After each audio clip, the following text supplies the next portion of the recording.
Kemudian mereka juga ditempatkan di sel-sel yang tidak manusiawi, ya seperti binatang ternak juga, digiring seperti binatang ternak. Kita lihat seperti ini.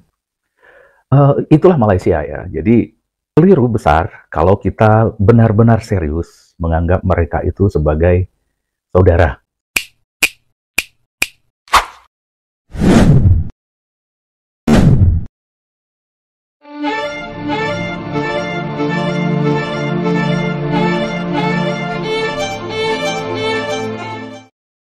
Assalamualaikum warahmatullahi wabarakatuh. Salam sejahtera untuk semua. Sahabat kata per kata, yang cinta tanah air Indonesia. Satu nusa, satu bangsa, satu bahasa, Indonesia, dengan semboyan Bhinneka Tunggal Ika. Kali ini kita akan membahas tenaga kerja Indonesia yang berada di Malaysia. Kerjasama program ketenagakerjaan antara Indonesia dan Malaysia berawal dari kepemimpinan Presiden Indonesia yang kedua, yaitu Presiden Soeharto.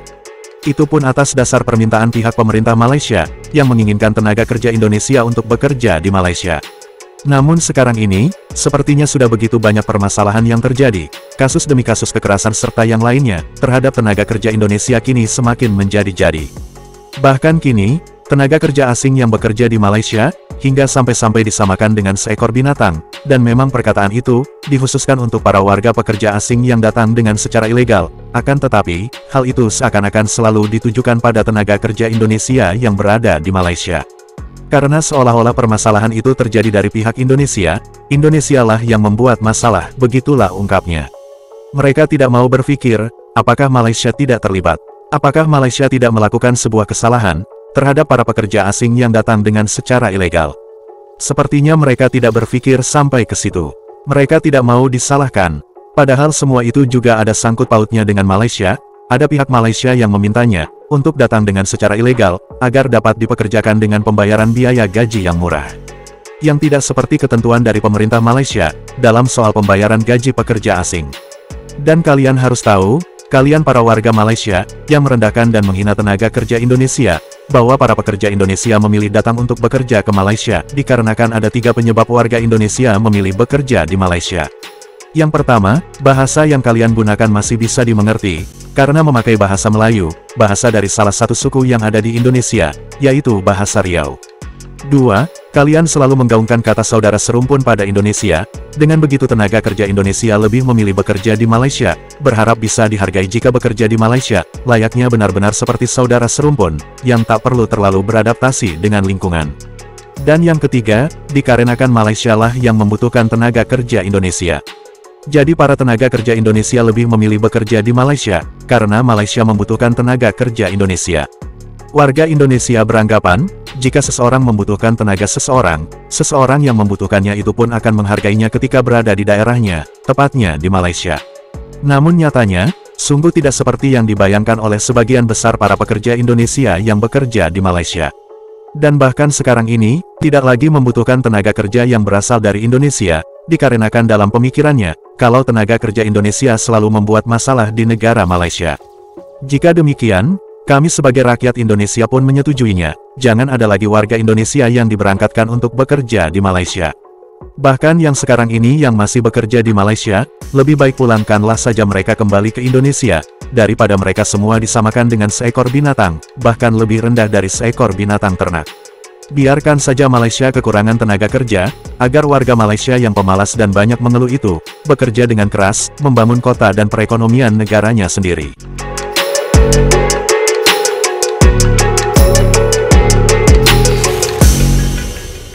Assalamualaikum dan salam sejahtera. Apa lagi yang ditunggu? Sudah tiba masanya Malaysia berhenti membawa masuk pekerja asing dari Indonesia dan mencari sumber dari negara lain. Ini sekaligus akan mengurangkan pelbagai masalah dan kerenah yang ditanggung kerajaan dan rakyat Malaysia dengan membenarkan pekerja Indonesia di negara ini. Tak adakah pendatang-pendatang haram daripada negara-negara ini semua.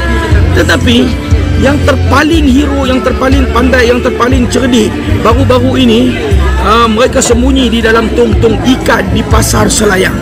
Ini adalah daripada kalangan Konoha, ini adalah daripada kalangan warga negara Indonesia. Kenapa? Saya tidak berminat untuk bercakap dengan pendatang haram, dengan anak-anak pendatang haram. Saya tidak berminat untuk bercakap sebab mereka ini bagi saya adalah binatang-binatang yang teruk lagi daripada binatang ternakan.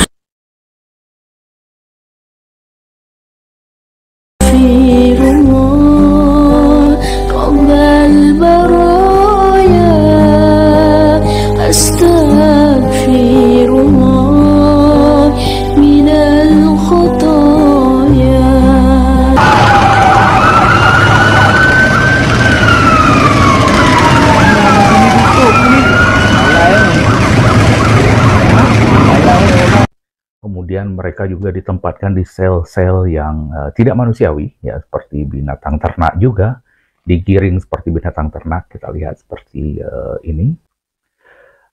Itulah Malaysia ya. Jadi keliru besar kalau kita benar-benar serius menganggap mereka itu sebagai saudara. Nah, jadi yang masih bilang bahwa kalau Malaysia itu menggaungkan konsep saudara serumpun itu bukan untuk mencuri karya budaya kita, bukan untuk mengklaim kuliner kita, bukan untuk mengklaim sejarah kita dan karya-karya budaya kontemporer kita. Dengarkan itu, limbah-limbah yang menggambarkan bahwa orang Malaysia itu sangat menyayangi orang Indonesia, mereka sangat berbaik hati kepada orang Indonesia, seperti itu, memperlakukan layaknya saudara. Dari video-video yang datang dari sana, video propaganda, ya, atau pendidikannya luar biasa di sana. Kalau kita nonton channel seperti About Sastra dengan berbuih-buih menggambarkan Malaysia itu negara yang orang-orangnya penuh manusia beradab begitu, ya kan? Sementara saya katakan Malaysia seperti ini dan terbukti ternyata saya yang benar gitu. Orang Malaysia itu seperti Ustadz Sofyan ini, gitu. Seperti itu, ya. Jadi ada beberapa, cuman ada juga masih seperti di sini nih yang mengatakan bahwa jangan memprovokasi. Malaysia itu tidak pernah menyebutkan orang Indonesia yang seperti itu. Katanya itu cuma diperuntukkan untuk orang Bangladesh dan orang Rohingya katanya. Ya enggak, dan video ini membantahnya. Itu semua dia sama ratakan. Dia nggak menyebut apa orang Indonesia, orang Bangladesh. Nggak ada itu konsep-konsep saudara serumpun bagi mereka gitu. Pokoknya siapa aja pendatang haram, ya lebih rendah dari ternak. Dan itu diperjelas lagi oleh Ustadz Sofyan di siaran langsungnya. Tadi saya sempat nonton sedikit, dia perjelas bahwa kenapa dia katakan bahwa pendatang haram itu lebih rendah daripada binatang ternak, gitu, ya. Teruk lagi dari binatang peliharaan katanya, gitu kan. Karena dia contohkan seperti kuda. Kuda saja itu ada silsilahnya gitu. Ini keturunan dari apa, kemudian siapa induknya gitu, katanya kuda. Sementara kalau pendatang haram itu enggak. Jadi memang lebih rendah dari binatang ternak, kata dia. Jadi seperti itu. Jadi kita nggak usah lagi membela-bela bahwa orang Malaysia itu adalah, kita itu bersaudara, serumpun dengan mereka itu baik dengan kita. Kenyataannya seperti itu. Ya ada beberapa oknum, ya, beberapa video kita lihat juga yang dari orang Malaysia sendiri yang menyalahkan Ustadz Sofyan, yang mengatakan itu tidak gambar manusia, tapi akun seperti itu langsung diserang orang Malaysia yang lain, yang melihat Ustadz Sofyan itu sebagai patriot mereka, yang membela bangsa mereka, dan itu wajar, gitu, dan itu wajar ya. Saya di sini tidak dalam posisi mengkritisi atau menyalahkan Ustadz Sofyan, dan itu wajar karena dia orang Malaysia nggak ingin negara dia itu dimanfaatkan oleh orang asing lebih dari mereka, gitu kan. Karena apa? Seperti saya katakan di video sebelumnya, kenapa dulu bisa seperti itu? Karena dulu Malaysia masih kaya. Sekarang mereka mulai jatuh miskin. Nah, seperti di dalam hubungan dimanapun, ya, hubungan apapun, termasuk rumah tangga, ketika ekonomi mulai goyang, ketika ekonomi mulai terganggu, itu orang menjadi lebih emosional. Ya, orang lebih emosional, orang lebih gampang marah, orang jadi lebih gampang tersinggung. Dan itu yang terjadi di Malaysia saat ini. Mereka sekarang ini sedang menghadapi kesulitan ekonomi. Ya. Dan jika demikian, janganlah lagi kalian mengatakan atau menganggap Indonesia adalah saudara serumpun. Sudah cukuplah sampai di sini istilah kata saudara serumpun antara Indonesia dan Malaysia. Karena warga Indonesia yang berada di Malaysia, tidaklah lagi dihormati dan dihargai layaknya saudara serumpun. Jangankan layaknya saudara serumpun, dianggap sebagai manusia pun tidak. Mereka, warga Malaysia menganggap warga Indonesia sebagai binatang, bahkan lebih rendah dari seekor binatang ternak. Dan cukup sekian pembahasan dari kami, terima kasih. Sampai jumpa lagi.